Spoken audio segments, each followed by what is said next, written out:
प्रश्न,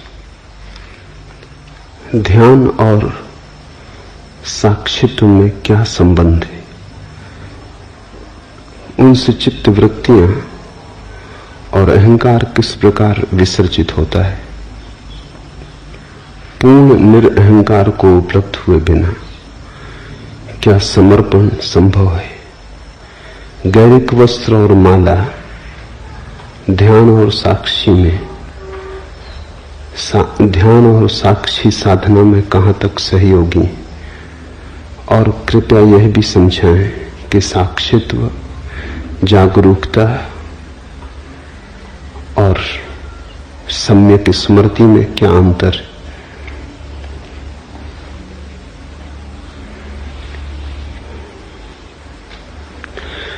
मनुष्य के जीवन को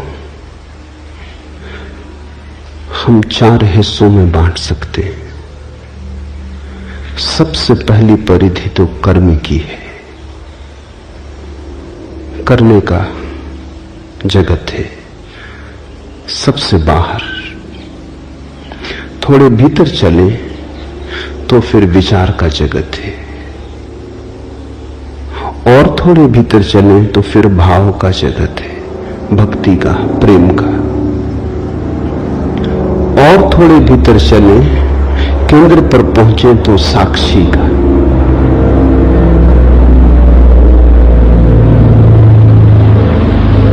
साक्षी हमारा स्वभाव है, क्योंकि उसके पार जाने का कोई उपाय नहीं। कभी कोई नहीं गया, कभी कोई जा भी नहीं सकता।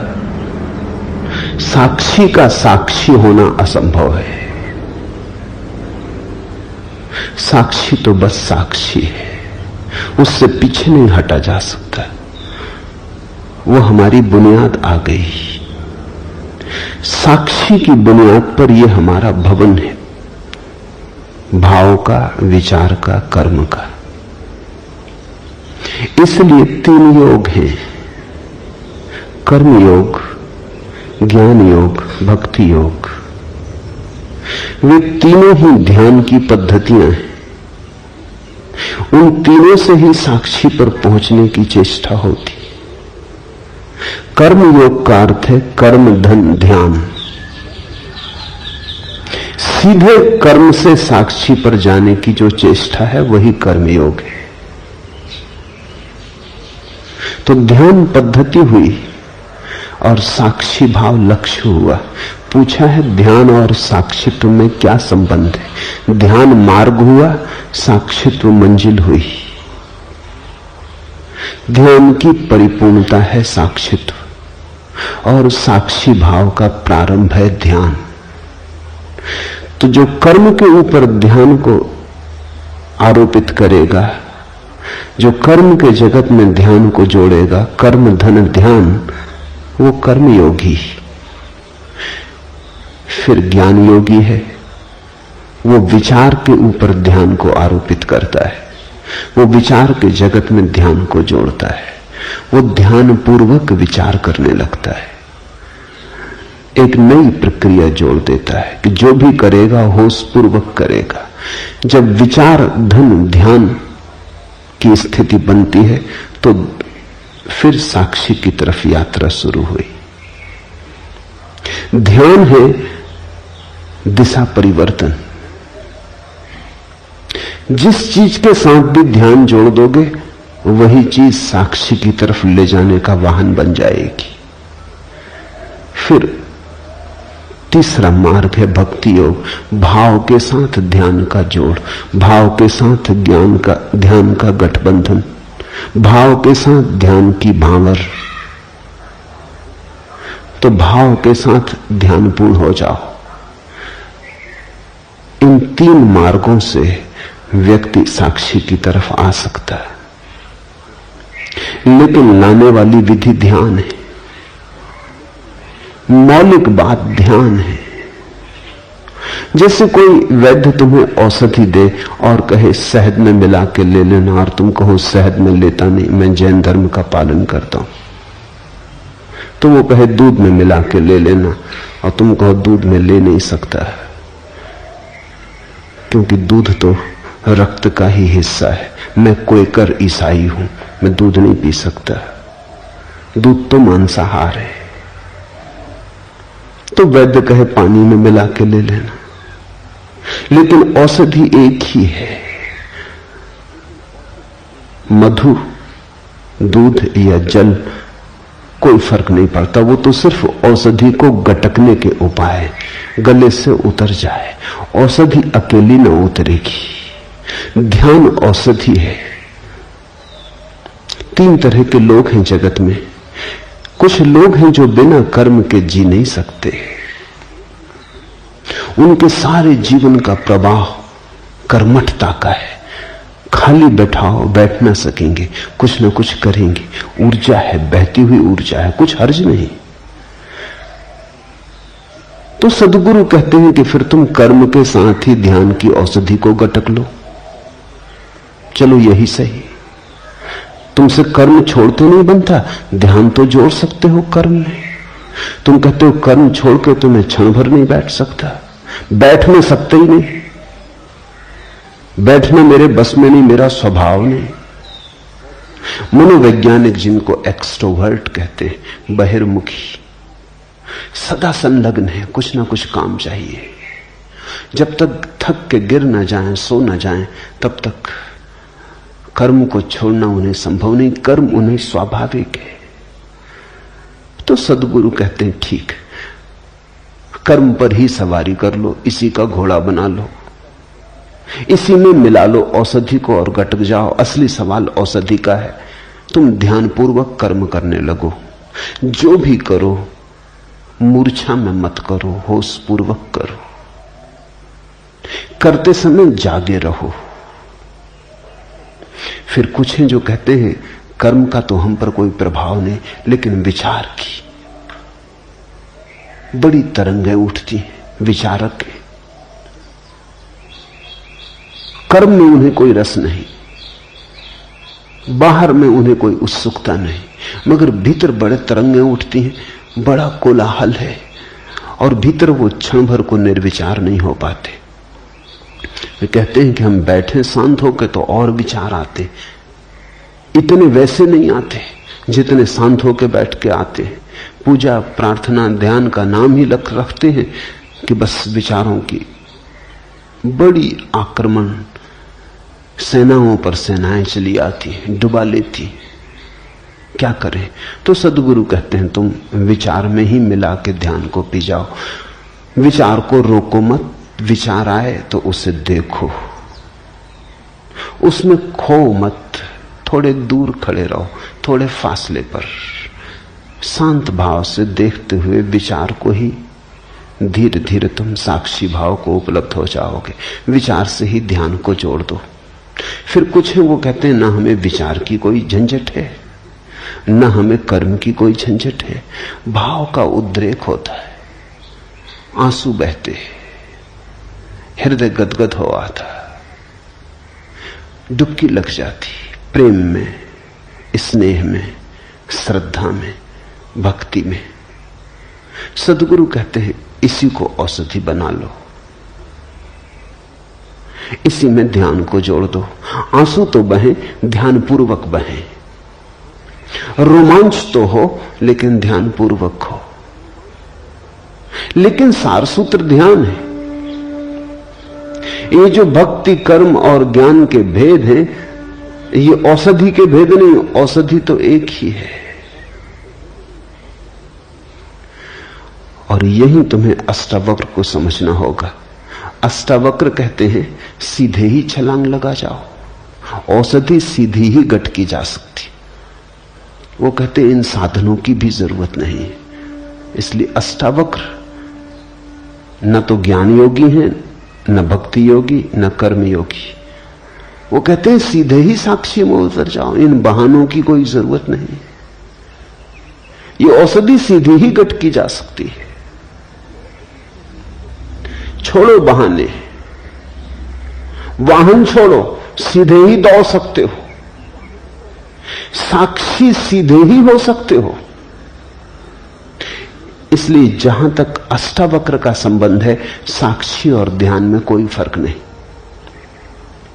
लेकिन जहां तक और पद्धतियों का संबंध है, साक्षी और ध्यान में फर्क है। ध्यान है विधि, साक्षी है मंजिल। अष्टावक्र के लिए तो मार्ग और मंजिल एक है, इसलिए तो वो कहते हैं अभी हो जाओ आनंदित। जिसकी मंजिल और मार्ग अलग है वो कभी नहीं कह सकता अभी हो जाओ। वो कहेगा चलो, लंबी यात्रा है, चढ़ो, तब पहुंचोगे पहाड़ पर। अष्टावक्र कहते हैं आंख खोलो, पहाड़ पर बैठे हो, कहां जाना, कैसा जाना। इसलिए अष्टावक्र के सूत्र तो अति क्रांतिकारी है। न तो ज्ञान, न भक्ति, न कर्म, तीनों ही इस ऊंचाई पर नहीं पहुंचते। शुद्ध साक्षी की बात है। ऐसा समझो कि दवाई गटकनी तक नहीं है, समझ लेना काफी है, बोध मात्र काफी है, सहारे की कोई जरूरत ही नहीं है, तुम वहां हो ही। लेकिन ऐसा होता है कि कुछ लोग असमर्थ हैं इस बात को मानने में। एक सूफी कहानी है। एक फकीर सत्य को खोजने निकला। अपने ही गांव के बाहर जो पहला ही संतों से मिला, एक वृक्ष के नीचे बैठे, उससे उसने पूछा कि मैं सद्गुरु को खोजने निकला हूं, आप बताएंगे कि सद्गुरु के लक्षण क्या हैं? उस फकीर ने लक्षण बता दिए। लक्षण बड़े सरल थे। उसने कहा ऐसे ऐसे वृक्ष के नीचे बैठा मिले, इस आसन में बैठा हो, ऐसी ऐसी मुद्रा हो, बस समझ लेना कि यही सद्गुरु है। चला खोजने। साधक कहते हैं 30 साल बीत गए, सारी पृथ्वी पे चक्कर मार चुका, बहुत जगह गया लेकिन सद्गुरु न मिला। बहुत मिले मगर कोई सद्गुरु न था। थका मांदा अपने गांव वापस लौटा। लौट रहा था तो हैरान हो गया, भरोसा ना आया। वो बूढ़ा बैठा था उसी वृक्ष के नीचे। अब उसको दिखाई पड़ा कि ये तो वृक्ष वही है जो इस बूढ़े ने कहा था, ऐसे ऐसे वृक्ष के नीचे बैठा हो, और ये आसन भी वही लगाया है, लेकिन ये आसन तो 30 साल पहले भी लगाया था। क्या मैं अंधा था? इसके चेहरे पे भाव भी वही, मुद्रा भी वही। वो उसके चरणों में गिर पड़ा, कहा कि आपने पहले ही मुझे क्यों ना कहा? 30 साल मुझे भटकाया क्यों? ये क्यों ना कहा कि मैं ही सद्गुरु? उस बूढ़े ने कहा मैंने तो कहा था, लेकिन तुम तब सुनने को तैयार न थे। तुम बिना भटके घर भी नहीं आ सकते। अपने घर आने के लिए भी तुम्हें 1000 घरों पर दस्तक मारनी पड़ेगी, तभी तुम आओगे। कह तो दिया था मैंने, सब बता दिया था कि ऐसे ऐसे वृक्ष की, यही वृक्ष की व्याख्या कर रहा था, यही मुद्रा में बैठा था, लेकिन तुम भागे भागे थे, तुम ठीक से सुन ना सके, तुम जल्दी में थे, तुम कहीं खोजने जा रहे थे। खोज बड़ी महत्वपूर्ण थी, सत्य महत्वपूर्ण नहीं था तुम्हें, लेकिन आ गए तुम। मैं थका जा रहा था, तुम्हारे लिए बैठा बैठा इसी मुद्रा में। 30 साल तुम तो भटक रहे थे, मेरी तो सोचो। इसी झाड़ के नीचे बैठा कि किसी दिन तुम आओगे तो कहीं ऐसा ना हो कि तब तक मैं विदा हो जाऊं। तुम्हारे लिए रुका था, आ गए तुम। 30 साल तुम्हें भटकना पड़ा अपने कारण। सद्गुरु मौजूद था। बहुत बार जीवन में ऐसा होता है, जो पास है वो दिखाई नहीं पड़ता, जो दूर है वो आकर्षक मालूम होता है। दूर के ढोल सुहावने मालूम होते।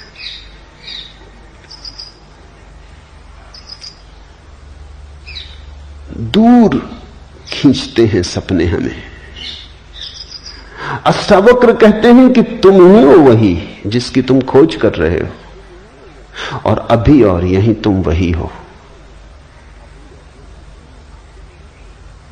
कृष्णमूर्ति जो कह रहे हैं लोगों से, वो शुद्ध अष्टावक्र का संदेश है। न अष्टावक्र को किसी ने समझा, न कृष्णमूर्ति को कोई समझता है।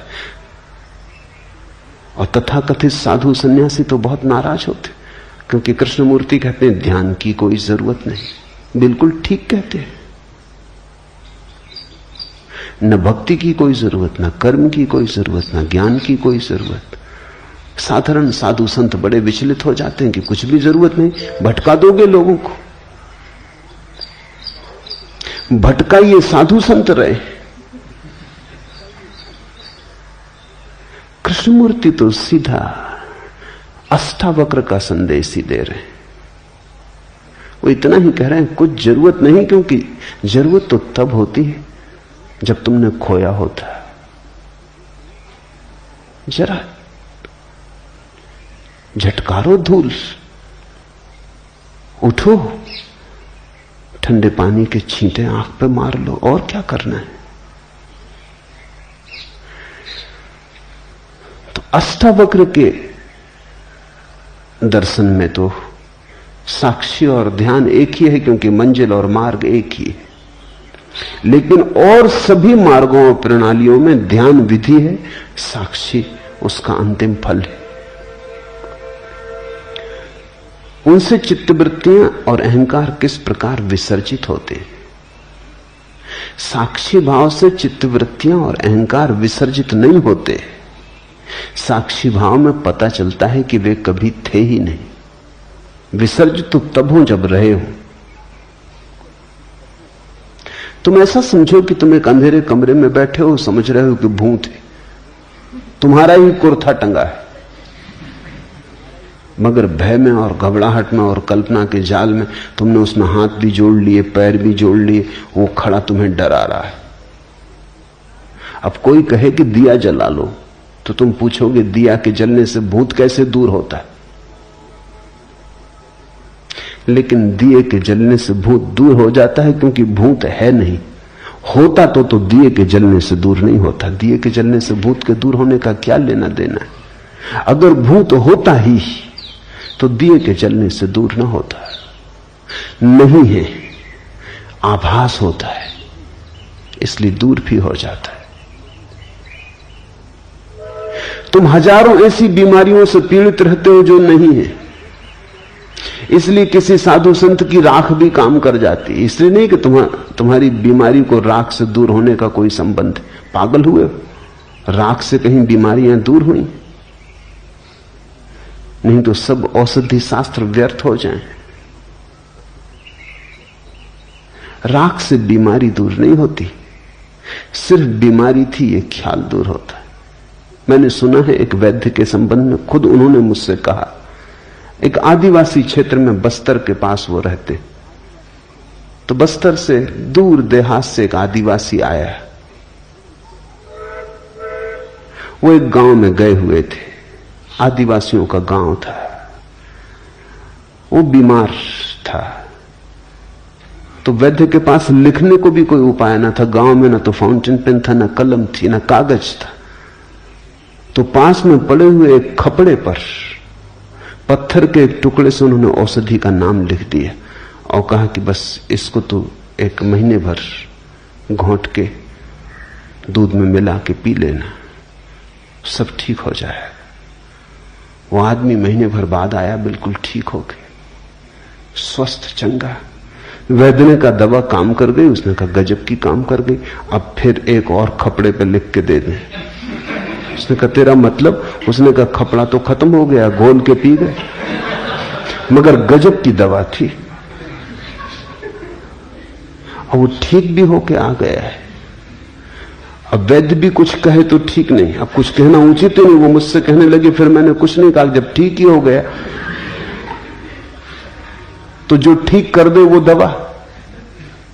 अब इसको और भटकाने में क्या सार है? ये कहना कि पागल, हमने दवा का नाम लिखा था, वो तो तूने खरीदी नहीं, वो प्रिस्क्रिप्शन को ही पी गए, मगर काम कर गई बात। बीमारी झूठी रही होगी, मनोकल्पित रही होगी। मनोवैज्ञानिक कहते हैं हमारी 100 में से 90 बीमारियां मनोकल्पित। और जैसे जैसे समझ बढ़ती है, ऐसा संभावना है कि 99% मनोकल्पित हो सकती है। और एक दिन ऐसी भी घटना आ सकती है कि 100% बीमारियां मनोकल्पित हों। इसलिए तो दुनिया में इतने चिकित्सा शास्त्र काम करते। एलोपैथी लो, उससे भी मरीज ठीक हो जाता है। आयुर्वेदिक लो, उससे भी ठीक हो जाता है। होम्योपैथी, उससे भी ठीक हो जाता है। यूनानी, उससे भी ठीक हो जाता है। नेचुरोपैथी से भी ठीक हो जाता है। और गंदे ताबीज भी काम करते हैं। आश्चर्यजनक है, अगर बीमारी वस्तुता है तो फिर बीमारी को दूर करने का एक विशिष्ट उपाय ही हो सकता है। सब उपाय काम नहीं करेंगे, बीमारी है नहीं। तुम्हें जिस पे भरोसा है, किसी को एलोपैथी पे भरोसा है, काम हो जाता है। बीमारी से ज्यादा डॉक्टर का नाम काम करता है।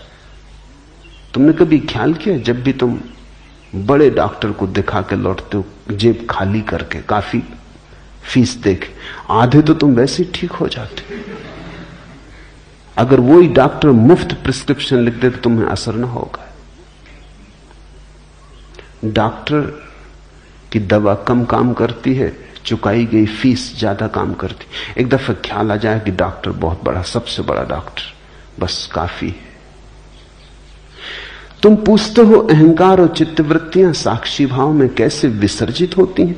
विसर्जित नहीं होती हैं, होती तो विसर्जित होती हैं। साक्षी भाव में पता चलता है कि अरे पागल, नाहक भटकता था, अपने ही कल्पना के मृग जाल बिछाए, मृग तृष्णाएं बनाई, सब कल्पना थी।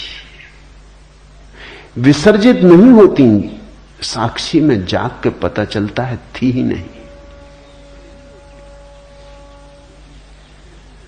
पूर्ण निरअहंकार को उपलब्ध हुए बिना क्या समर्पण संभव है? यह महत्वपूर्ण प्रश्न है। पूछने वाला कह रहा है पूर्ण निरअहंकार को उपलब्ध हुए बिना क्या समर्पण संभव है? लेकिन पूछने वाले का मन शायद अनजाने में चालाकी कर गया।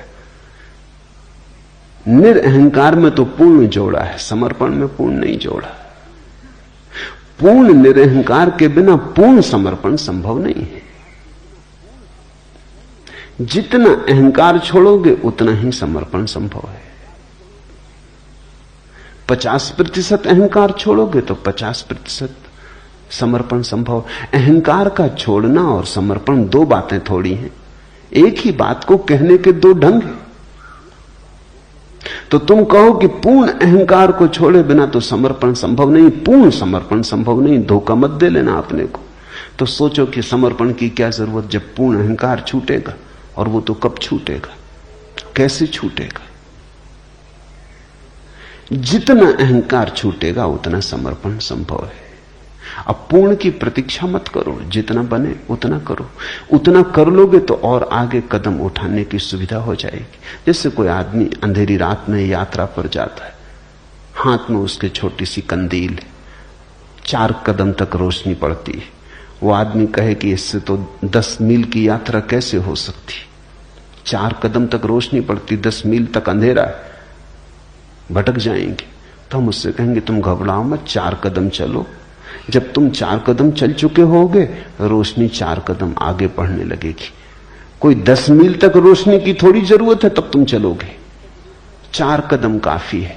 तो जितना अहंकार रत्ती भर छूटता है, रत्ती भर छोड़ो। रत्ती भर छोड़ने पर फिर रत्ती छोड़ने की संभावना आ जाएगी।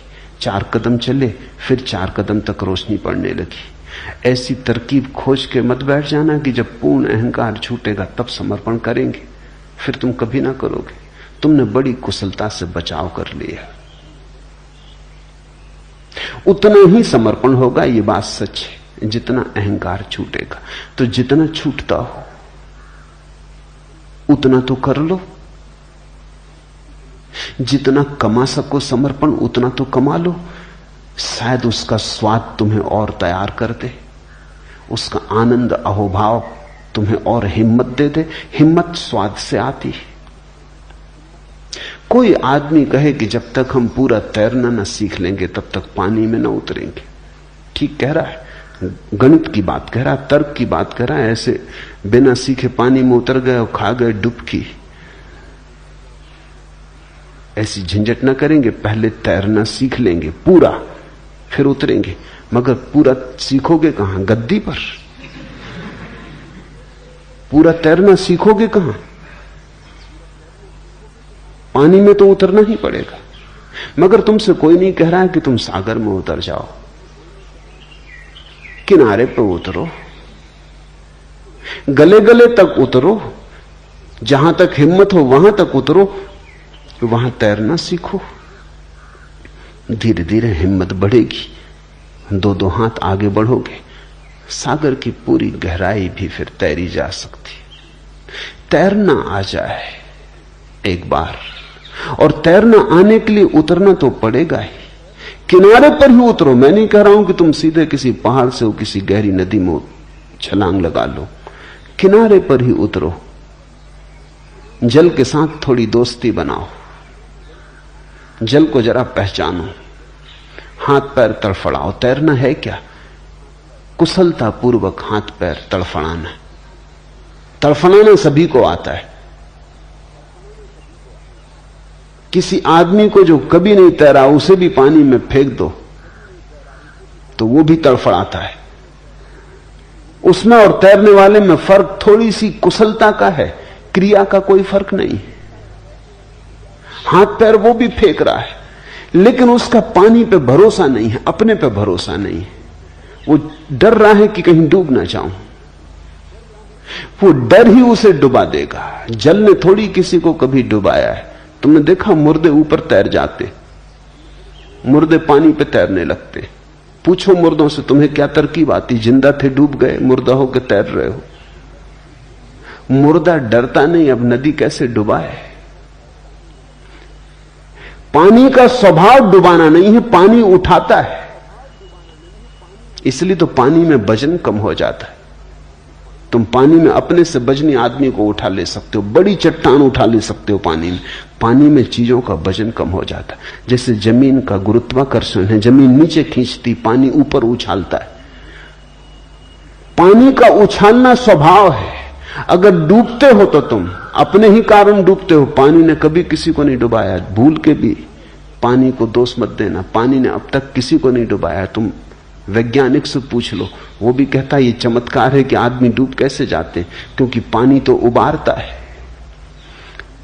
तुम्हारी घबराहट में डूब जाते हो, चीख पुकार मचा देते हो, मुंह खोल देते हो, पानी पी जाते हो, भीतर वजन हो जाता है, डुबकी खा जाते हो। मरते तुम अपने कारण हो। तैरने वाला इतना ही सीख लेता है कि अरे पानी तो उठाता है, उसकी श्रद्धा पानी में बढ़ जाती। वो समझ लेता है कि पानी तो वजन कम कर देता है। जितने वजनी हम जमीन पे थे उससे बहुत कम वजनी पानी में रह जाते। तुमने देखा होगा, कभी तुम बाल्टी कुएं में डालते हो, जब बाल्टी भर जाती है और पानी में डूबी होती तो कोई वजन नहीं होता। खींचो पानी के ऊपर और वजन शुरू हुआ। पानी तो निर्भर करता है, डुबाएगा कैसे। सीखने वाला धीरे धीरे इस बात को पहचान लेता है। श्रद्धा का जन्म होता है। पानी पर भरोसा आ जाता है कि दुश्मन नहीं है, मित्र है, ये डुबाता ही नहीं। फिर तो कुशल तैराक बिना हाथ पैर फैलाए, बिना हाथ पैर चलाए पड़ा रहता है जल पर, कमलवत। ये वही आदमी है जैसे तुम हो, कोई फर्क नहीं। सिर्फ इसमें श्रद्धा का जन्म हुआ और इसे अपने पे भरोसा आ गया, जल पे भरोसा आ गया, दोनों की मित्रता सध गई। ठीक ऐसा ही समर्पण में घटता है। समर्पण में डर यही है कि कहीं हम डूब ना जाएं। तो किनारे पे उतरो। तुमसे कोई 100 डिग्री समर्पण करने को कह भी नहीं रहा है। 1 डिग्री सही, उतर उतर के पहचान आएगी, स्वाद बढ़ेगा, रस जगेगा, प्राण पुलकित होंगे। तुम चकित होगे कि कितना गमाया। अहंकार के साथ जरा से समर्पण से कितना पाया। नए द्वार खुले, प्रकाश द्वार, नई हवाएं बही प्राणों में, नई पुलक, नई उमंग, सब ताजा ताजा। तुम पहली दफा जीवन को देखोगे, तुम्हें पहली दफा आंखों से धुंध हटेगी, प्रभु का रूप थोड़ा थोड़ा प्रकट होना शुरू होगा। इधर समर्पण, उधर प्रभु पास आया, क्योंकि इधर तुम मिटना शुरू हुए, उधर प्रभु प्रकट होना शुरू हुआ। प्रभु दूर थोड़ी, तुम्हारे बजनी अहंकार के कारण तुम्हें दिखाई नहीं पड़ता। तुम्हारी आंखें अहंकार से भरी हैं, इसलिए दिखाई नहीं पड़ता। खाली आंखें देखने में समर्थ हो जाती। फिर धीरे धीरे हिम्मत बढ़ती जाती, श्रद्धा, आत्मविश्वास। तुम और समर्पण करते हो, एक दिन तुम पूरी छलांग ले लेते हो। एक दिन तुम कहते हो अब बस बहुत हो गया। अपने को बचाने में ही अपने को गमाया अब तक। एक दिन समझ में आ जाती बात, अब डुबा देंगे और डुबा के बचा लेंगे। धन है वे जो डूबने को राजी, क्योंकि उनको फिर कोई डुबा नहीं सकता। अभागे हैं वे जो बच रहे हैं, क्योंकि वे डूबे ही हुए हैं। उनकी नाव आज नहीं कल टकरा के डूब जाएगी। फिर अहंकार और समर्पण की बात में एक बात और ख्याल कर लेनी जरूरी है। मन बड़ा चालाक है, वो तरकीबें खोजता है। मन कहता है तो पहला कौन, अहंकार का छोड़ना पहले कि समर्पण पहले? पहले समर्पण करें तो अहंकार छूटेगा कि अहंकार छोड़ें तो समर्पण होगा? तुम इस तरह की बातें, बाजार जाते हो अंडा खरीदने, तब तुम नहीं पूछते कि पहले कौन, अंडा की मुर्गी। अगर तुम ये पूछो तो तुम अंडा खरीद के कभी घर ना आ सकोगे। तुम बस खरीद के चले आते हो, पूछते नहीं कि पहले कौन। पहले पक्का तो कर ले कि अंडा पहले कि मुर्गी पहले। अंडा या मुर्गी, बहुत लोगों ने विवाद किए। अंडा मुर्गी का प्रश्न बड़ा प्राचीन है। पहले कौन आता है, बड़ा कठिन है उत्तर खोज पाना। क्योंकि जैसे ही तुम कहो अंडा पहले आता, कठिनाई शुरू हो जाती, क्योंकि अंडा आया होगा मुर्गी से, तो मुर्गी पहले आ गई। जैसे ही कहो मुर्गी आती पहले, वैसी मुश्किल फिर खड़ी हो जाती, क्योंकि मुर्गी आएगी कैसे बिना अंडे के? ये तो एक वर्तुलाकार चक्कर है। प्रश्न भूल भरा है। प्रश्न भूल भरा है इसलिए है कि मुर्गा और अंडे दो नहीं है। मुर्गा और अंडा एक ही चीज की दो अवस्थाएं। आगे पीछे रखने में, दो कर लेने में तुम प्रश्न को उठा रहे हो। मुर्गी अंडे का एक रूप है, पूरा प्रकट रूप। अंडा मुर्गी का एक रूप है, अप्रकट रूप, जैसे बीज और वृक्ष। ऐसा ही निरअहंकार और समर्पण है। कौन पहले, इस विवाद में पड़ के समय मत गंवाना। अगर मुर्गी ले आए तो अंडा भी ले आए, अगर अंडा ले आए तो मुर्गी भी ले आए। एक आ गया तो दूसरा आ ही गया। कहीं से भी शुरू करो। अगर अहंकार छोड़ सकते हो, अहंकार छोड़ने से शुरू करो। अगर अहंकार नहीं छोड़ सकते तो समर्पण करने से शुरू करो। समर्पण किया तो अहंकार छूटा, पूर्ण छूटा, ऐसा मैं कह नहीं रहा हूं। जितना समर्पण किया उतना छूटा। अगर समर्पण करना मुश्किल मालूम पड़ता है तो अहंकार छोड़ो। जितना छूटेगा अहंकार उतना समर्पण हो जाएगा। दुनिया में दो तरह के धर्म हैं, एक है निरअहंकारिता के धर्म और एक है समर्पण के धर्म। एक है मुर्गी पर जोर देने वाले धर्म, एक है अंडे पर जोर देने वाले धर्म। दोनों सही हैं, क्योंकि एक आ गया तो दूसरा अपने आप आ जाता है। जैसे महावीर का धर्म है जैन धर्म, बुद्ध का धर्म है बौद्ध धर्म। उनमें समर्पण के लिए कोई जगह नहीं, सिर्फ अहंकार छोड़ो। समर्पण करोगे कहां? कोई परमात्मा नहीं है जिसके सामने समर्पण हो सके। महावीर कहते हैं अशरण, शरण जाने की कोई जगह ही नहीं। किसकी शरण जाओगे? अशरण में हो जाओ, लेकिन अहंकार छोड़ो। हिंदू हैं, मुसलमान हैं, ईसाई हैं, वे धर्म समर्पण के धर्म है। वे अहंकार छोड़ने की उतनी बात नहीं कहते। वे कहते हैं परमात्मा पे समर्पण करो।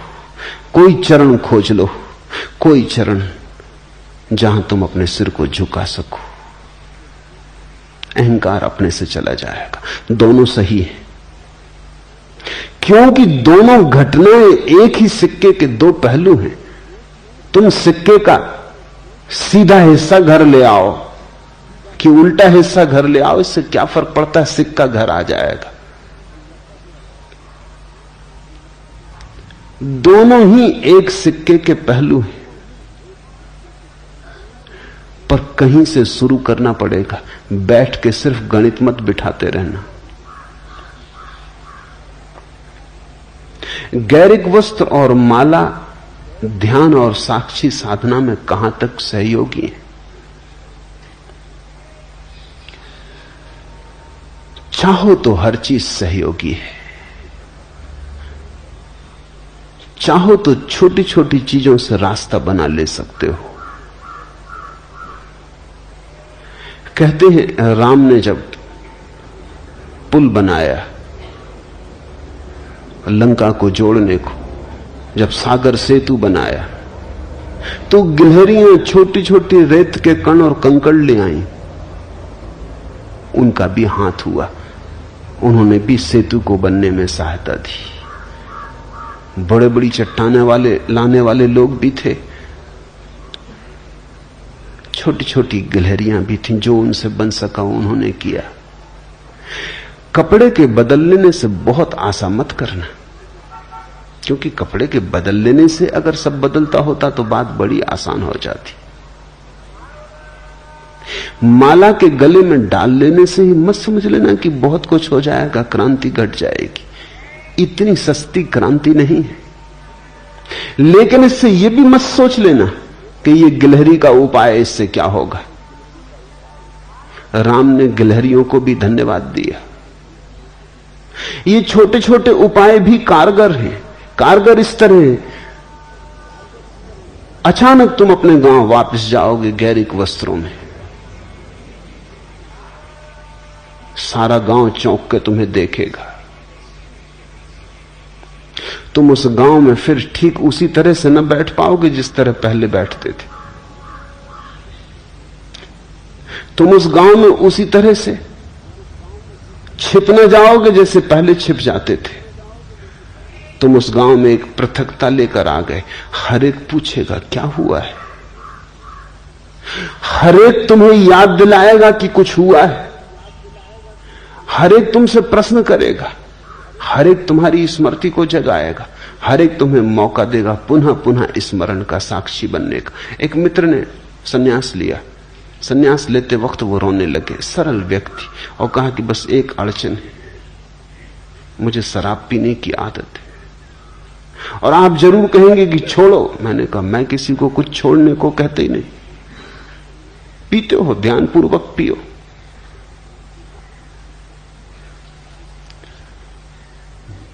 उन्होंने कहा क्या मतलब, सन्यासी होकर भी मैं शराब पीऊं? तुम्हारी मर्जी, सन्यास मैंने दे दिया, अब तुम समझो।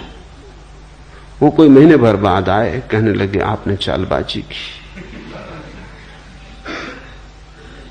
शराब घर में खड़ा था, एक आदमी आके मेरे पैर पड़ लिया, कहा स्वामी जी कहां से आए? मैं भागा वहां से। मैंने कहा कि स्वामी जी उस शराब घर में। वो आदमी कहने लगा आपने चालबाजी की। अब शराब घर की तरफ जाने में डरता हूं कि कोई पैर वगैरह छू ले या कोई नमस्कार वगैरह कर ले। आज 15 दिन से नहीं गया हूं। एक स्मृति बनी, एक याददाश्त जगी। तुम इन गैरिक वस्त्रों में उसी भांति क्रोध न कर पाओगे जैसा कल तक करते रहे थे। कोई चीज चोट करेगी, कोई चीज कहेगी अब तो छोड़ो। अब ये गैरिक वस्त्रों में बड़ा बेहुदा लगता है। मैं तुम्हारे लिए गैरिक वस्त्र देकर सिर्फ थोड़ी अड़चन पैदा कर रहा हूं और कुछ भी नहीं। तुम अगर चोर हो तो उसी आसानी से चोर न रह सकोगे।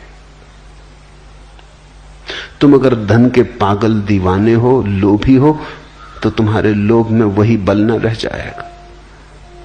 तुम अगर राजनीति में दौड़ रहे हो, पद की प्रतिष्ठा में लगे थे, अचानक तुम पाओगे कुछ सार नहीं। ये छोटे से वस्त्र बड़े प्रतीकात्मक हो जाएंगे। अपने आप में इनका मूल्य नहीं है, लेकिन इनके साथ जुड़ जाने में तुम धीरे धीरे पाओगे बात तो बड़ी छोटी थी, बीज तो बड़ा छोटा था, धीरे धीरे बड़ा हो गया। धीरे धीरे उसने सब बदल डाला। तुम्हारे कृत्य बदलेंगे, तुम्हारी आदतें बदलेंगी, तुम्हारे उठने बैठने का ढंग बदलेगा, तुम्हारे जीवन में एक नया प्रसाद। लोगों की अपेक्षाएं तुम्हारे प्रति बदलेंगी, लोगों की आंखें तुम्हारे प्रति बदलेंगी। नाम का परिवर्तन, पुराने नाम से संबद्ध विच्छेद हो जाएगा। वस्त्र का परिवर्तन, पुरानी तुम्हारी रूपरेखा से मुक्ति हो जाएगी। ये गले में तुम्हारी माला तुम्हें मेरी याद दिलाती रहेगी। ये मेरे और तुम्हारे बीच एक सेतु बन जाएगी। तुम मुझे भूल ना पाओगे इतनी आसानी से, और लोग तुम्हें पृथक करने लगेंगे, और उनका पृथक करना तुम्हारे लिए साक्षी होने में बड़ा सहयोगी हो जाएगा। लेकिन मैं ये नहीं कह रहा हूं कि इतना कर लेने से सब हो जाएगा, कि बस पहन लिए वस्त्र और माला डाल ली, समझा कि खत्म, यात्रा पूरी। तुम पे निर्भर है। ये संकेत जैसे हैं, जैसे मील के किनारे पत्थर लगा होता, लिखा रहता है कि 12 मील, 50 मील, 100 मील दिल्ली। उस पत्थर पे कुछ बड़ा मतलब नहीं है। पत्थर हो या ना हो, दिल्ली 100 मील है तो 100 मील है। लेकिन पत्थर पर लिखी हुई लकीर, तीर का चिन्ह राही को हल्का करता। वो कहता चलो 100 मील ही बचा, 25 मील बचा, 50 मील बचा। स्विट्जरलैंड में मील के पत्थर की जगह मिनटों के पत्थर। अगर गाड़ी तुम्हारी रुक जाए कहीं किसी पहाड़ी जगह पर, तो तुम चकित होकर देखोगे कि बाहर खंबे पर पिछली स्टेशन कितनी दूर, 30 मिनट दूर, अगली स्टेशन कितनी दूर, 15 मिनट दूर। बड़ा महत्वपूर्ण प्रतीक है। तो अगर स्विस लोग अच्छी घड़ियां बनाने में कुशल हैं तो कुछ आश्चर्य नहीं। समय का उनका बोध बड़ा प्रगाढ़ है। मील नहीं लिखते, समय लिखते। 15 मिनट दूर।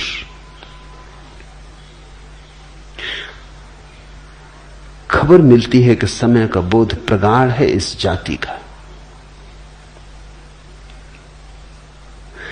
तुम गैरिक वस्त्र पहने हो, कुछ खबर मिलती तुम्हारे बाबत। हर चीज खबर देती, कैसे तुम बैठते हो, कैसे तुम उठते हो, कैसे तुम देखते हो, हर चीज खबर देती। सैनिकों को हम ढीले वस्त्र नहीं पहनाते, दुनिया में कोई जाति नहीं पहनाती। पहनाएगी तो हार खाएगी। सैनिक को ढीले वस्त्र पहनाना खतरनाक सिद्ध हो सकता है। सैनिक को हम चुस्त वस्त्र पहनाते, इतने चुस्त वस्त्र जिनमें वो हमेशा अड़चन अनुभव करता है और इच्छा होती कि कब इनके बाहर कूद के निकल जाए। चुस्त वस्त्र झगड़ेलू आदत पैदा करते। चुस्त वस्त्र में बैठा आदमी लड़ने को तत्पर रहता है। ढीले वस्त्र का आदमी थोड़ा विश्राम में होता है। सिर्फ सम्राट ढीले वस्त्र पहनते थे, या सन्यासी या फकीर। तुमने कभी देखा कि ढीले वस्त्र पहन के अगर तुम सीढ़ियां चढ़ो तो तुम एक एक सीढ़ी चढ़ोगे। चुस्त वस्त्र पहन के चढ़ो, दो दो एक साथ चढ़ जाओगे। चुस्त वस्त्र पहने हो तो तुम क्रोध से भरे हो। कोई जरा सी बात कहेगा और बेचैनी खड़ी हो जाएगी। ढीले वस्त्र पहने हो तुम थोड़े विश्राम में रहोगे। छोटी छोटी चीजें फर्क लाती। जीवन छोटी छोटी चीजों से बनता है। गिलहरियों के द्वारा लाए गए छोटे छोटे कंकर पत्थर जीवन के सेतु को निर्मित करते। क्या तुम खाते हो, क्या तुम पहनते हो, कैसे उठते बैठते हो, सबका अंतिम परिणाम है। सबका जोड़ हो तुम। अब एक आदमी चला जा रहा है, चमकीले भड़कीले रंगीले वस्त्र पहने, तो कुछ खबर देता है।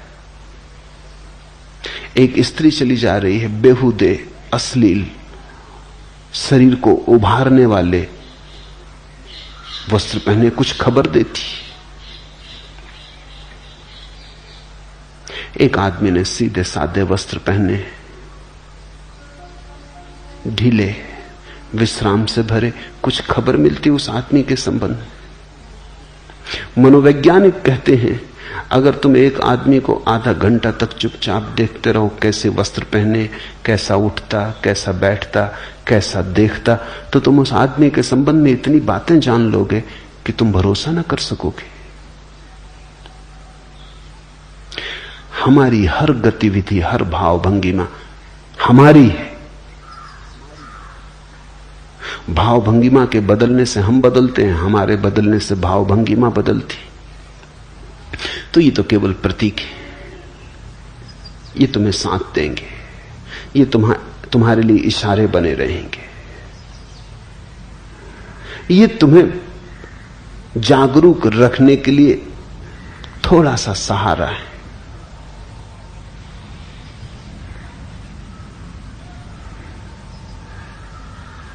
और कृपया यह भी समझाएं कि साक्षित्व, जागरूकता और सम्यक स्मृति में क्या अंतर है। कोई भी अंतर नहीं, वो सब पर्यायवाची शब्द हैं। अलग अलग परंपराओं ने उनका उपयोग किया है। जागरूकता कृष्णमूर्ति उपयोग करते हैं, सम्यक स्मृति, माइंडफुलनेस बुद्ध ने उपयोग किया है, साक्षित्व अष्टावक्र ने, उपनिषदों ने, गीता ने उपयोग किया है। सिर्फ भेद अलग अलग परंपराओं का है, लेकिन उनके पीछे जिसकी तरफ इशारा है वो एक ही है। दूसरा प्रश्न, आपके महागीता पर हुए पहले प्रवचन के समय अनेक लोग आंसू बहा के रो रहे थे, उसका क्या मतलब है? क्या रोने वाले कमजोर मन के लोग हैं या आपकी वाणी का यह प्रभाव है? कृपया इस पर थोड़ा प्रकाश डालें। एक बात पक्की है कि पूछने वाले कठोर मन के आदमी, आंसुओं में उन्हें सिर्फ कमजोरी दिखाई पड़ी। एक बात पक्की है, पूछने वाले व्यक्ति के आंख के आंसू सूख गए, आंखें बंजर हो गई, मरुस्थल जैसी, उनमें फूल नहीं खिलते। आंसू तो आंख के फूल है। पूछने वाले का भाव मर गया है, पूछने वाले का हृदय अवरुद्ध हो गया है। पूछने वाला सिर्फ बुद्धि से जी रहा होगा, उसने भाव को तिलांजलि दे दी, सोच विचार से जी रहा होगा। प्रेम और करुणा और जीवन की तरफ जो लगाव की, चाहत की, आनंद की संभावना है, उसे इंकार कर दिया होगा। कोई रसधार नहीं बहती होगी, सूखा साखा मरुस्थल जैसा मन हो गया होगा। इसलिए पहली बात यह ख्याल में आई कि जो लोग रोते हैं कमजोर मन के होंगे। किसने कहा तुम्हें कि रोना कमजोरी का लक्षण? मीरा खूब रोई, चैतन्य की आंखों से झरझर आंसू बहे। नहीं, कमजोरी के लक्षण नहीं, भाव के लक्षण, भाव की शक्ति के लक्षण। और ध्यान रखना, भाव विचार से गहरी बात है। मैंने कहा पहले कर्म की रेखा, फिर विचार की रेखा, फिर भाव की रेखा, फिर साक्षी का केंद्र। भाव साक्षी के निकटतम है, भक्ति भगवान के निकटतम है, कर्म बहुत दूर है, वहां से यात्रा बड़ी लंबी है। विचार भी काफी दूर है, वहां से भी यात्रा काफी लंबी है। भक्ति बिल्कुल पास है। ख्याल रखना, आंसू जरूरी रूप से दुख के कारण नहीं होते। हालांकि लोग एक ही तरह के आंसुओं से परिचित हैं जो दुख के होते। करुणा में भी आंसू बहते, आनंद में भी आंसू बहते, अहोभाव में भी आंसू बहते हैं, कृतज्ञता में भी आंसू बहते हैं। आंसू तो सिर्फ प्रतीक हैं कि कोई ऐसी घटना भीतर घट रही है जिसको संभालना मुश्किल है, दुख या सुख। कोई ऐसी घटना भीतर घट रही है जो इतनी ज्यादा है कि ऊपर से बहने लगी। फिर वो दुख हो, इतना ज्यादा दुख हो कि भीतर संभालना मुश्किल हो जाए तो आंसुओं से बहेगा, आंसू निकास है। या आनंद घना हो जाए तो आनंद भी आंसुओं से बहेगा, आंसू निकास है। आंसू जरूरी रूप से दुख या सुख से जुड़े नहीं है, अतिरेक से जुड़े हैं। जिस चीज का भी अतिरेक हो जाएगा आंसू उसी को लेकर बहने लगेंगे। तो जो रोए उनके भीतर कुछ अतिरेक हुआ होगा, उनके हृदय पे कोई चोट पड़ी होगी, उन्होंने कोई मर्मर सुना होगा अज्ञात का। दूर अज्ञात की किरण ने उनके हृदय को स्पर्श किया होगा, उनके अंधेरे में कुछ उतरा होगा, कोई तीर उनके हृदय को पीड़ा और आह्लाद से भर गया। रोक ना पाए वो अपने आंसू।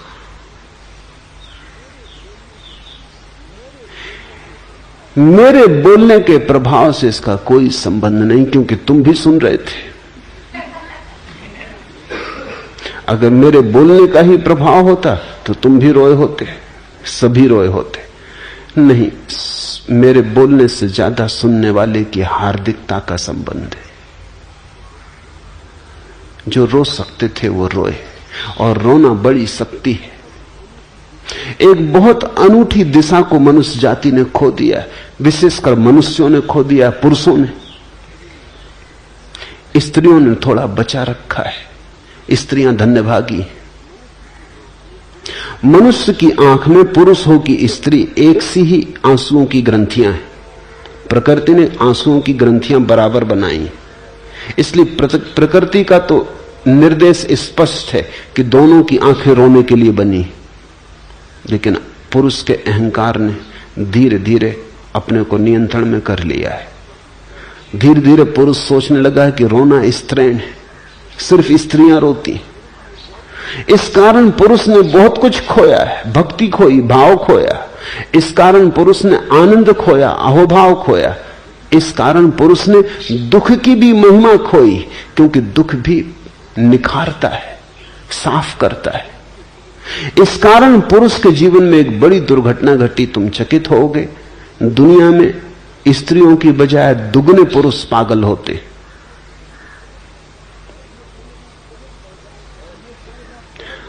और यह संख्या बहुत बढ़ जाए अगर युद्ध बंद हो जाए, क्योंकि युद्ध में पुरुषों का पागलपन काफी निकल जाता है, बड़ी मात्रा में निकल जाता है। अगर युद्ध बिल्कुल बंद हो जाए 100 साल के लिए, तो डर है कि पुरुषों में से 90% पुरुष पागल हो जाएंगे। पुरुष स्त्रियों से ज्यादा आत्मघात करते हैं 2 गुना। आमतौर से तुम्हारी धारणा और होगी, तुम सोचते हो कि स्त्रियां ज्यादा आत्मघात करती, बातें करती हैं स्त्रियां, करती नहीं आत्मघात। ऐसा गोली वगैरह खा के लेट जाती हैं, मगर गोली भी हिसाब से खाती हैं। तो स्त्रियां प्रयास ज्यादा करती हैं आत्मघात का, लेकिन सफल नहीं होती। उस प्रयास में भी हिसाब होता। वस्तुतः स्त्रियां आत्मघात करना नहीं चाहती, आत्मघात तो उनका केवल निवेदन है, शिकायत का। वो ये कह रही कि ऐसा जीवन जीने योग्य नहीं, कुछ और जीवन चाहिए था। वो तो सिर्फ तुम्हें खबर दे रही हैं कि तुम इतने वज्र हृदय हो गए हो कि जब तक हम मरने को तैयार ना हो शायद तुम हमारी तरफ ध्यान ही ना दोगे। वो सिर्फ तुम्हारा ध्यान आकर्षित कर रही। ये बड़ी अशोभन बात है कि ध्यान आकर्षित करने के लिए मरने का उपाय करना पड़ता है। आदमी जरूर खूब कठोर हो गया होगा, पथरीला हो गया होगा। स्त्रियां मरना नहीं चाहती, जीना चाहती। जीने के मार्ग पर जब इतनी अड़चन पाती, कोई सुनने वाला नहीं, कोई ध्यान देने वाला नहीं, तब सिर्फ तुम ध्यान दे सको इसलिए मरने का उपाय करती। लेकिन पुरुष जब आत्महत्या करते हैं तो सफल हो जाते। पुरुष पागलपन में आत्महत्या करते। ज्यादा पुरुष मानसिक रूप से रुग्ण होते हैं। कारण क्या होगा? बहुत कारण है, मगर एक कारण उनमें आंसू भी है। मनोवैज्ञानिक कहते हैं पुरुषों को फिर से रोना सीखना होगा। ये बल नहीं है जिसको तुम बल कह रहे हो, ये बड़ी कठोरता है। बल इतना कठोर नहीं होता, बल तो कोमल का है। तुमने देखा पहाड़ से झरना गिरता है, जल प्रपात गिरता है, कोमल जल। चट्टानें बड़ी सख्त, चट्टानें जरूर सोचती होंगी हम मजबूत हैं, ये जलधार कमजोर है, लेकिन अंततः जलधार जीत जाती, चट्टान रेत होकर बह जाती। परमात्मा कोमल के साथ है, निर्बल के बलराम। एक फूल खिला है, पास में पड़ी है एक चट्टान, चट्टान जरूर दिखती है मजबूत, फूल कमजोर, लेकिन तुमने कभी फूल की शक्ति देखी, जीवन की शक्ति? कौन चट्टान को सिर झुकाता है? तुम पत्थर को लेकर तो भगवान के चरणों में चढ़ाने नहीं जाते, तुम चट्टान सोच के कि बड़ी मजबूत है, चलो अपनी प्रेसी को भेंट कर दें, ऐसा तो नहीं करते। फूल तोड़ के ले जाते हो, फूल का बल है, फूल की गरिमा है, उसकी कोमलता उसका बल है, उसका खिलाव उसका बल है, उसका संगीत, उसकी सुगंध उसका बल है, उसकी निर्बलता में उसका बल है। सुबह खिला है, सांझ मुरझा जाएगा, यही उसका बल है। लेकिन खिला है, चट्टान कभी नहीं खिलती, बस है। चट्टान मुर्दा है, फूल जीवंत है, मरेगा क्योंकि जिया है। चट्टान कभी नहीं मरती क्योंकि मरी ही है। कोमल बनो, आंसुओं को फिर से पुकारो, तुम्हारी आंखों को गीत और कविता से भरने दो, अन्यथा तुम वंचित रहोगे बहुत सी बातों से। फिर तुम्हारा परमात्मा भी एक तर्क जाल रहेगा, हृदय की अनुभूति नहीं, एक सिद्धांत मात्र रहेगा, एक सत्य का स्वाद और सत्य की प्रतीति नहीं। जो आंसू बहाकर रोए वे सौभाग्यशाली, वे बलशाली। उन्होंने फिक्र न की कि तुम क्या कहोगे, उनको भी फिक्र तो लगती है कि लोग क्या कहेंगे। जब कोई आदमी जार जार रोने लगता है तो उसे भी फिक्र लगती है कि लोग क्या कहेंगे। बल चाहिए रोने को कि फिक्र छोड़े कि लोग क्या कहेंगे। कहने दो, होंगे बदनाम तो हो लेने दो, हमको जी खोल के रो लेने दो। जब कोई आदमी रोता है, छोटे बच्चे की तरह बिसूरता है, तो थोड़ा सोचो उसका बल। तुम सबकी फिक्र नहीं की उसने ये फिक्र नहीं की कि लोग क्या कहेंगे कि मैं यूनिवर्सिटी में प्रोफेसर हूं और रो रहा हूं, कोई विद्यार्थी देख ले कि मैं इतना बड़ा दुकानदार और रो रहा हूं, कोई ग्राहक देख ले कि मैं इतना बलशाली पति और रो रहा हूं और पत्नी पास बैठी है, घर जाके झंझट खड़ी होगी। कि मैं बाप हूं और रो रहा हूं और बेटा देख ले, छोटे बच्चे देख ले। संभाल लो अपने को। अहंकार संभाले रखता है, ये निरहंकार रोया। अहंकार अपने को सदा नियंत्रण में रखता है, निरअहंकार बहता है, उसमें बहाव है। जे सुलगे ते बुझी गए, बुझे ते सुलगे नाई, रहीमन दाहे प्रेम के, बुझ बुझ के सुलगाई। अंगारे जलते हैं, जे सुलगे ते बुझी गए, लेकिन एक घड़ी आती बुझ जाते, फिर तुम दोबारा उन्हें नहीं जला सकते। राख को किसी ने कभी दोबारा अंगारा बनाने में सफलता पाई? जे सुलगे ते बुझ गए, बुझे ते सुलगे नाही, फिर एक दफा बुझ के वो कभी नहीं सुलगते।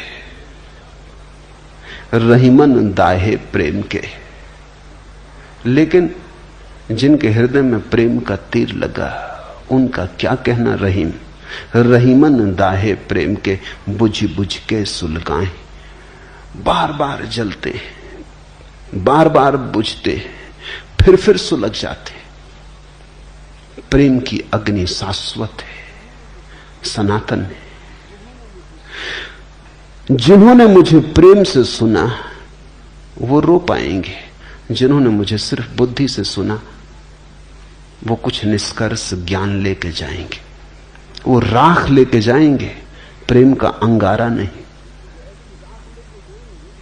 वो ऐसी राख लेके जाएंगे जो फिर कभी नहीं सुलगेगी, याद रखना। वो बुझ गई, वो तो मैंने तुमसे जब कही तभी बुझ गई। अगर तुमने बुद्धि में ली तो राख, अगर तुमने हृदय में ली तो अंगारा। इसलिए प्रेम का अंगारा जिनके भीतर पैदा हो जाएगा वो तो फिर जलेगा, फिर बुझेगा, फिर जलेगा। वो तो तुम्हें खूब तड़फाएगा, वो तो तुम्हें निखारेगा, वो तो तुम्हारे जीवन में सारा रूपांतरण ले आएगा। दिल खोल के अगर तुम रो सके तो अंगारा हृदय में पहुंच गया इसकी खबर दी। अगर न रो सके तो बुद्धि तक पहुंचा। थोड़ी राख इकट्ठी हो जाएगी, तुम थोड़े जानकार हो जाओगे, तुम दूसरों को समझाने में थोड़े कुशल हो जाओगे, वाद विवाद तर्क करने में तुम थोड़े निपुण हो जाओगे। बाकी मूल बात चूक गई। जहां से अंगारा ला सकते थे वहां से सिर्फ राख लेके लौट आए। फिर तुम उस राख को चाहे विभूति कहो, कुछ फर्क नहीं पड़ता। राख राख है।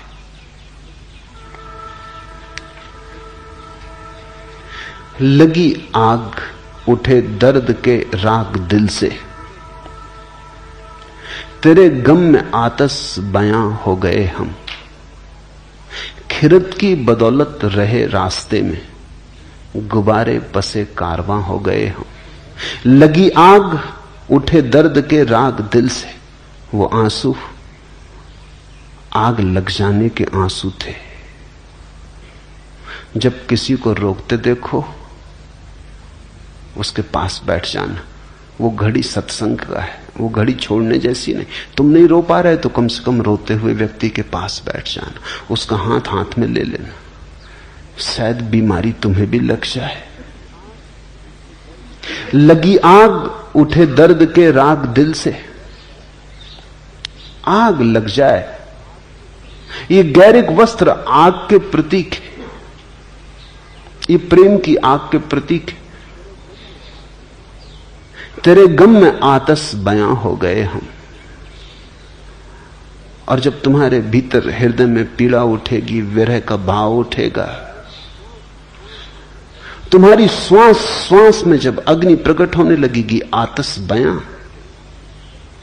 तेरे गम में आतश बयां हो गए हम। खिरत की बदौलत रहे रास्ते में, बुद्धि की बदौलत तो रास्ते में भटकते रहे। खिरत की बदौलत रहे रास्ते में, गुब्बारे पसे कारवां हो गए हम। और बुद्धि के कारण धीरे धीरे हमारी हालत ऐसी हो गई जैसे कारवां गुजरता है, उसके पीछे धूल उड़ती रहती। हम धूल हो गए। धूल के अतिरिक्त बुद्धि के हाथ में कभी कुछ लगा नहीं है। खिरत की बदौलत रहे रास्ते में, गुब्बारे पसे कारवां हो गए हम।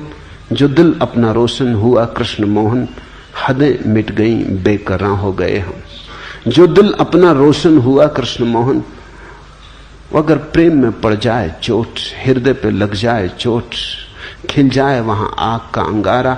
जो दिल अपना रोशन हुआ कृष्ण मोहन, हदें मिट गई बेकरां हो गए हम। उस घड़ी फिर सीमाएं टूट जाती, असीम हो जाते। आंसू असीम की तरफ तुम्हारा पहला कदम है। आंसू इस बात की खबर है कि तुम पिघले, तुम्हारी सख्त सीमाएं थोड़ी पिघली, तुम थोड़े नरम हुए, तुम थोड़े गर्म हुए, तुमने ठंडी बुद्धि थोड़ी छोड़ी, थोड़ी आग जली, थोड़ा ताप पैदा हुआ। ये आंसू ठंडे नहीं है, ये आंसू बड़े गर्म है। और ये आंसू तुम्हारे पिघलने की खबर लाते हैं। जैसे बर्फ पिघलती है, ऐसे जब तुम्हारी भीतर की अस्मिता पिघलने लगती तो आंसू बहते हैं। कतीले हवस थे तो आतश नफस थे, मोहब्बत हुई बेजुबां हो गए हम। जब बुद्धि से भरे थे, वासनाओं से भरे थे, विचारों से भरे थे तो लाख बातें की। जवान बड़ी तेज थी। कतीले हवस थे तो आतश नफस थे, मोहब्बत हुई बेजुबां हो गए हम। वे आंसू बेजुबान अवस्था की सूचनाएं। जब कुछ ऐसी घटना घटती है कि कहने का उपाय नहीं रह जाता तो न रो तो क्या करो। जब जवान कहने में असमर्थ हो जाए तो आंखें आंसुओं से कहती। जब बुद्धि कहने में असमर्थ हो जाए तो कोई नाच के कहता है। मीरा नाची, कुछ ऐसा हुआ कि कहने को शब्द न मिले।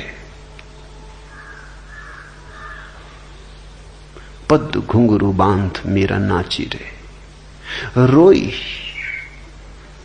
जार जार रोई। कुछ ऐसा हो गया कि शब्दों में कहना संभव न रहा। शब्द बड़े संकीर्ण मालूम हुए। आंसू ही कह सकते थे, आंसुओं से ही कहा। नहीं, इस तरह के भाव मन में मत लेना कि वो लोग कमजोर हैं। वे लोग शक्तिशाली हैं। उनकी शक्ति कोमलता की है। उनकी शक्ति संघर्ष की और हिंसा की नहीं है। उनकी शक्ति हार्दिकता की है। क्योंकि अगर तुमने सोचा कि ये लोग कमजोर हैं तो फिर तुम कभी भी ना रोओगे। इसलिए तुमसे बार बार जोर दे के कह रहा हूं, उनको कमजोर मत समझना, उनसे ईर्ष्या करो। बार बार सोचो कि क्या हुआ कि मैं नहीं रो पा रहा हूं।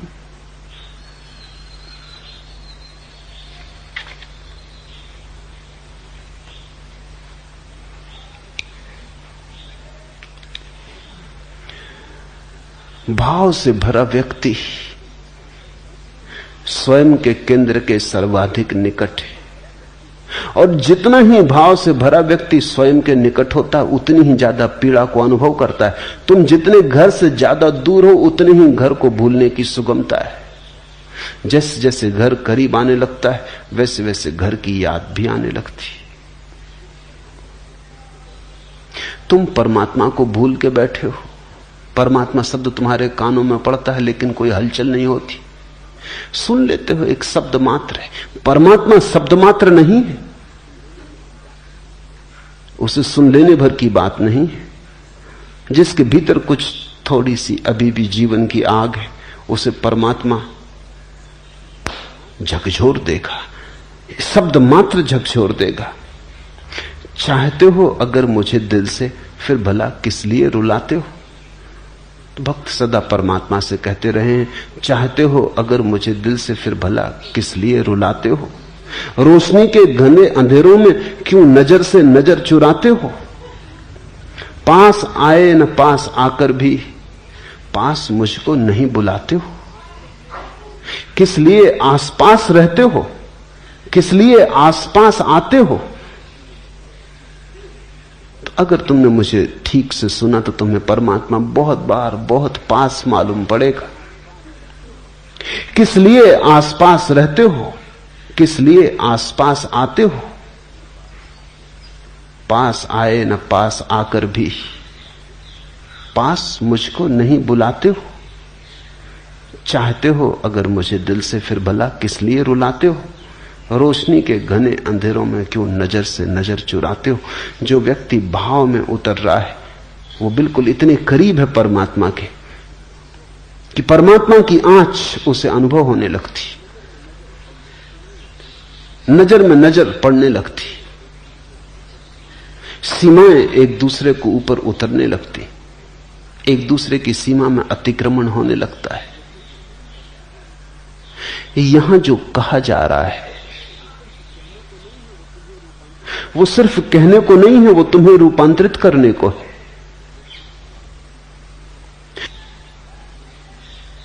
वो तुम्हें संपूर्ण रूप से जड़ मूल से बदल देने की बात है।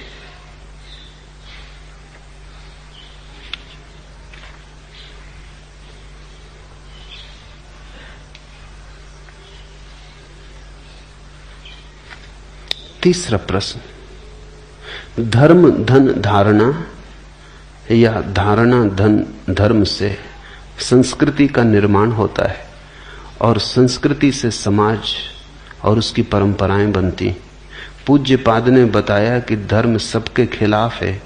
अगर धर्म सभी के विरोध में रहेगा तो किसी प्रकार की अराजकता होना असंभव है क्या? हमें समझाने की कृपा करें। धर्म से जो तुम अर्थ समझ रहे हो धारणा का, वैसा अर्थ नहीं है। धारणा कंसेप्ट धर्म नहीं है।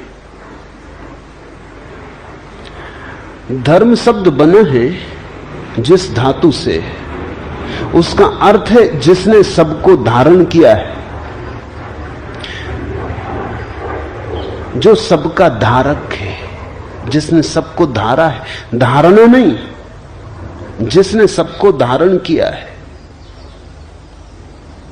ये जो विराट, ये जो चांद पक्षी और मनुष्य और अनंत अनंत तक फैला हुआ अस्तित्व है, इसको जो धारे हुए है वही धर्म। धर्म का कोई संबंध धारणा से नहीं है। तुम्हारी धारणा हिंदू की है, किसी की मुसलमान की है, किसी की ईसाई की, इससे धर्म का कोई संबंध नहीं। ये धारणाएं, ये बुद्धि की धारणाएं।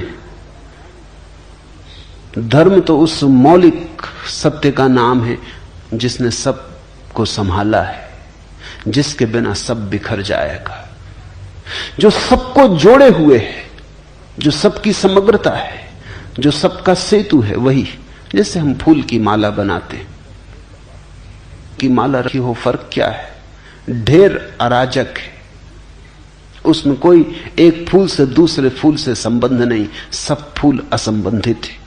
माला में एक धागा पिरोया, वो धागा दिखाई नहीं पड़ता, वो फूलों में छिपा है, लेकिन एक फूल दूसरे फूल से जुड़ गया। इस सारे अस्तित्व में जो धागे की तरह पिरोया हुआ, उसका नाम धर्म। जो हमें वृक्षों से जोड़े है, चांद तारों से जोड़े है, जो कंकड़ पत्थरों को सूरज से जोड़े है, जो सबको जोड़े है, जो सबका जोड़ है, वही धर्म।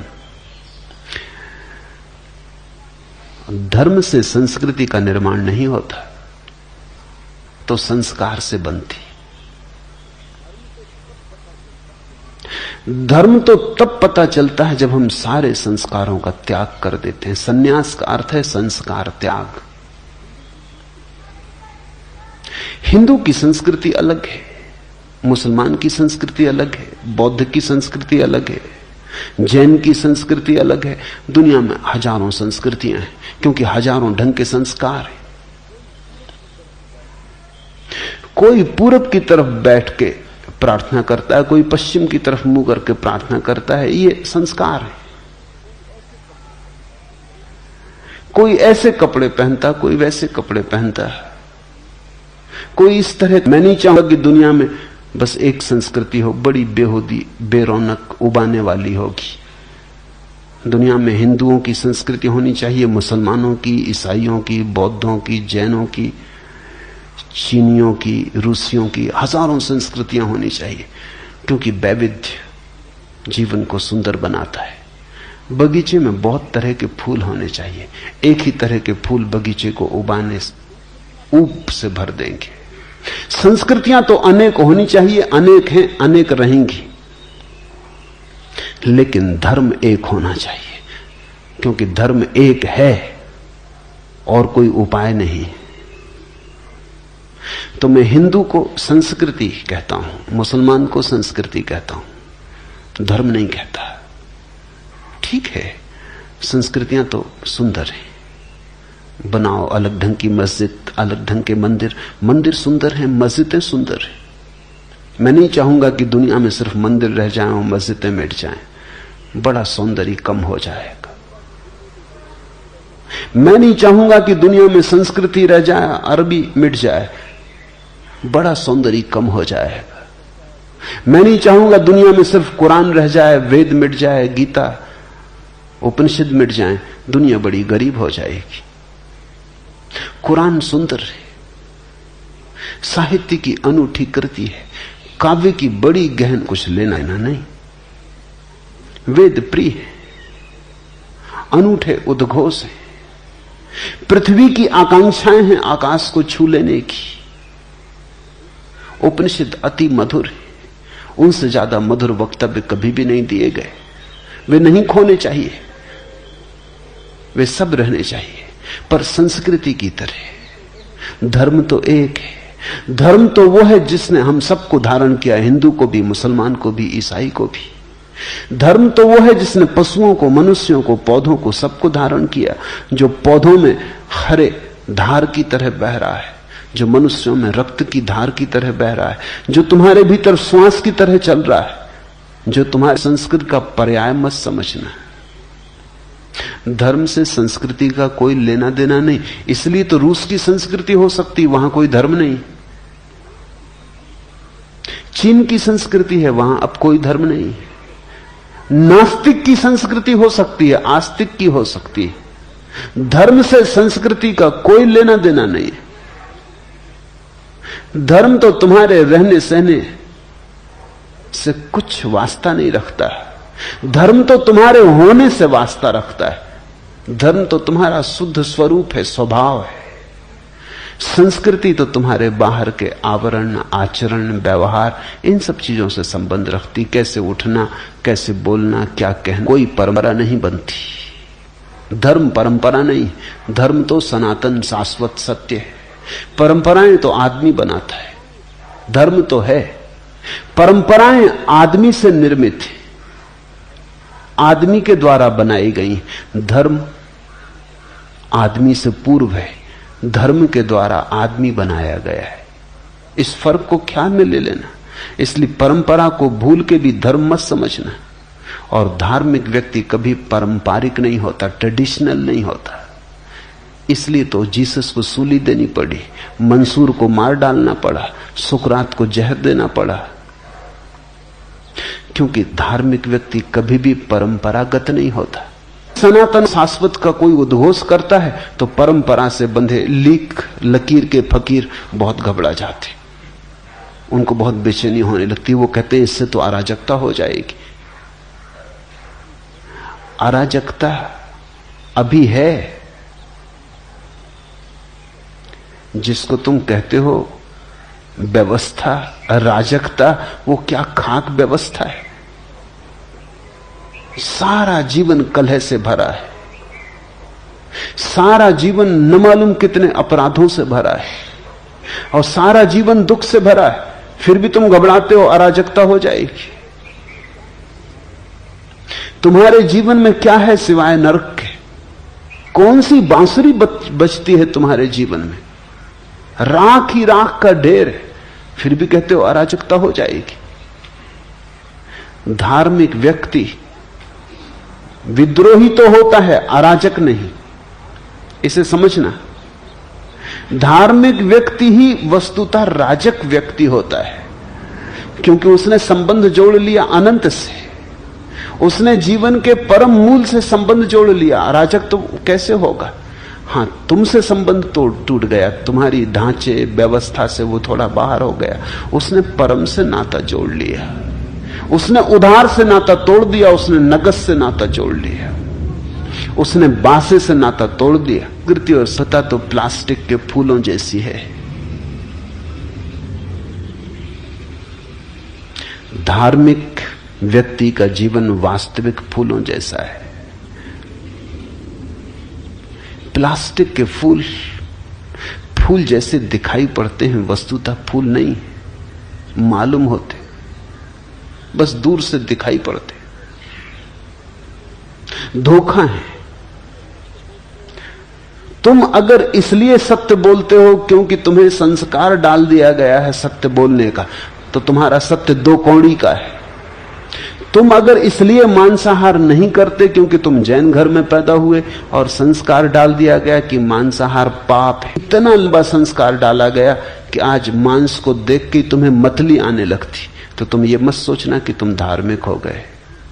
ये केवल संस्कार है। ये व्यक्ति जो जैन घर में पैदा हुआ है और मांसाहार से घबराता है, इसे देख के मतली आती, देखने की तो बात, मांसाहार शब्द से इसे घबराहट होती। मांसाहार से मिलती जुलती कोई चीज देख ले तो इसको मतली आ जाती। टमाटर देख के ये घबराता है। ये सिर्फ संस्कार है। अगर ये व्यक्ति किसी मांसाहारी घर में पैदा हुआ होता तो बराबर मांसाहार करता है। क्योंकि वहां मांसाहार का संस्कार होता, यहां मांसाहार भाव हो चैतन्य का जैसा महावीर के भीतर हुआ, वो संस्कार नहीं था,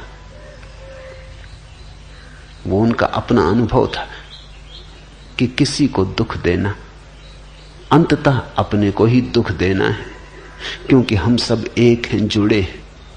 ये ऐसे ही है जैसे कोई अपने ही गाल पे चांटा मार ले। देर अबेर जो हमने दूसरे के साथ किया है वो हम पर ही लौट आएगा। महावीर को ये प्रतीति इतनी गहरी हो गई, ये बोध इतना साकार हो गया कि उन्होंने दूसरे को दुख देना बंद कर दिया। मांसाहार छूटा इसलिए नहीं कि बचपन से उन्हें सिखाया गया कि मांसाहार पाप है, मांसाहार छूटा उनके साक्षी भाव में, ये करने लगा। चारों तरफ मांसाहार देखता है, पहले घबराता है, पहले नाक भौं से कौड़ता है, फिर धीरे धीरे अभ्यस्त होता चला जाता है। फिर उसी टेबल पर दूसरों को मांसाहार करते करते धीरे धीरे इसकी नाक, इसके नासारंध्र मांस की गंध से राजी होने लगते। फिर दूसरी संस्कृति का प्रभाव, वहां हर एक व्यक्ति का कहना कि बिना मांसाहार के कमजोर हो जाओगे। देखो ओलंपिक में तुम्हारी क्या गति होती बिना मांसाहार के, एक स्वर्ण पदक भी नहीं ला पाते। स्वर्ण पदक तो दूर, तांबे का पदक भी नहीं मिलता है। तुम अपनी हालत तो देखो, 1000 साल तक गुलाम रहे, बल क्या है तुम में? तुम्हारी औसत उम्र कितनी है? कितनी हजारों बीमारियां तुम्हें पकड़े हुए। निश्चित ही मांसाहारी मुल्कों की उम्र 80 साल के ऊपर पहुंच गई, औसत उम्र 80-85, जल्दी ही 100 साल औसत उम्र हो जाएगी। यहां 30-35 के आसपास हम अटके हुए। कितनी नोबेल प्राइज तुम्हें मिलती। अगर शुद्ध शाकाहार बुद्धि को शुद्ध करता है तो सब नोबेल प्राइज तुम्ही को मिल जानी चाहिए थी। बुद्धि तो कुछ बढ़, एक आध जैन को नोबेल प्राइज मिली। क्या मामला क्या है? तुम 2000 साल से शाकाहारी हो, 2000 साल में तुम्हारी बुद्धि अभी तक शुद्ध नहीं हो पाई।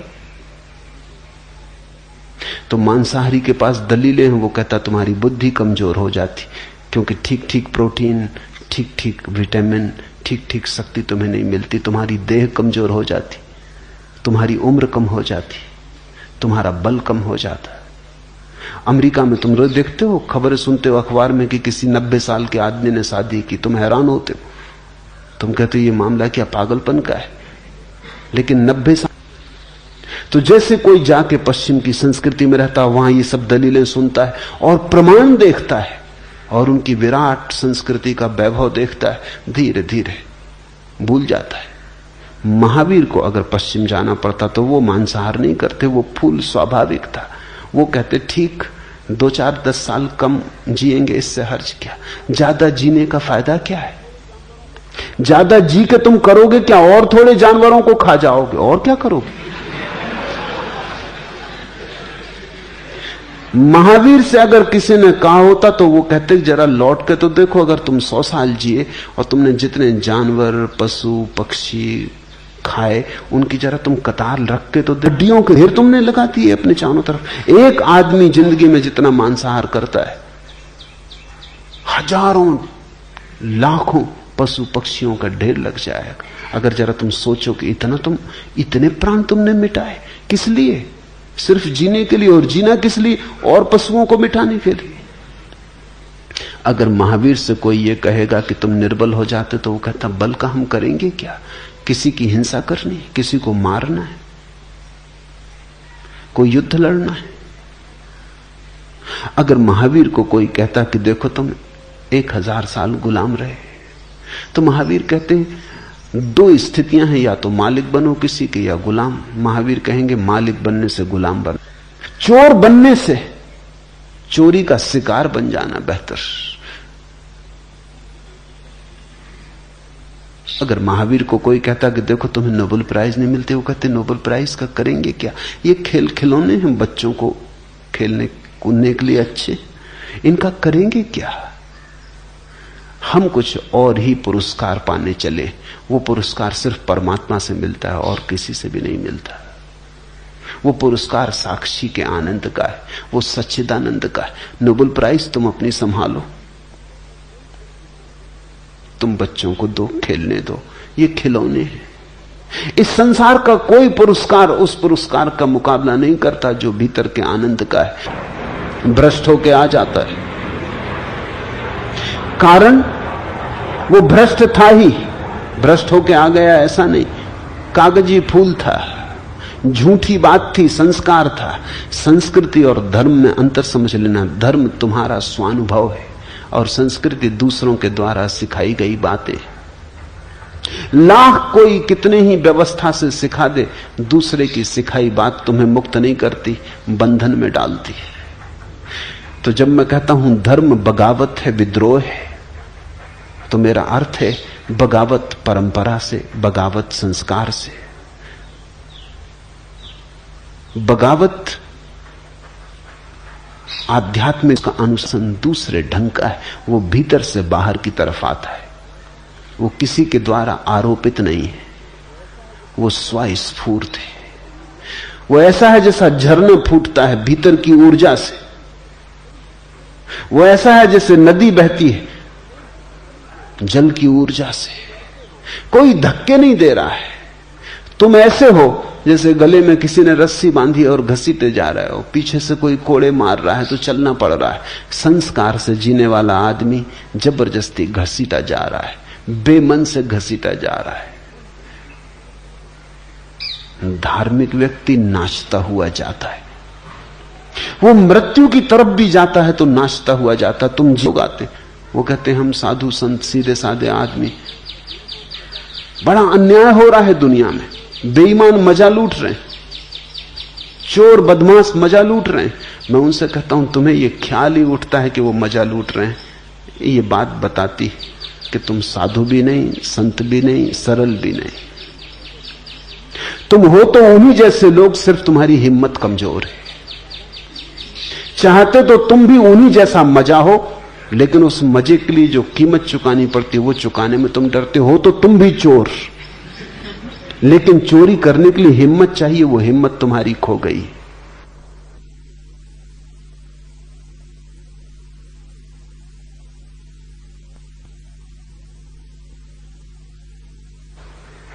चाहते तो तुम भी हो कि बेईमानी करके धन का अंबार लगा लें, लेकिन बेईमानी करने में कहीं फंस ना जाएं, पकड़े ना जाएं,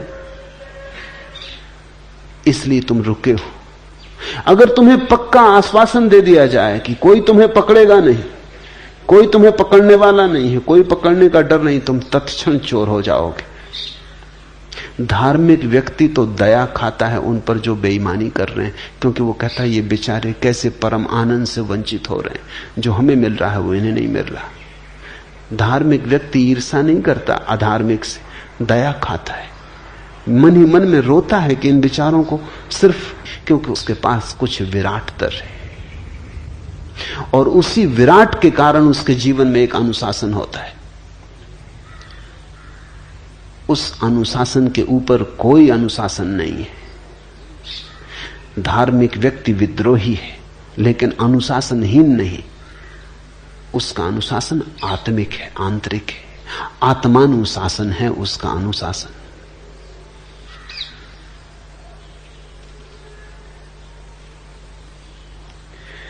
और जिसको तुम राजकता कहते हो, जिसको तुम व्यवस्था कहते हो, ये व्यवस्था ने दिया क्या है? युद्ध दिए, हिंसा दी, पाप दिए, घृणा दी, वैमनस्य दिया। दिया क्या है?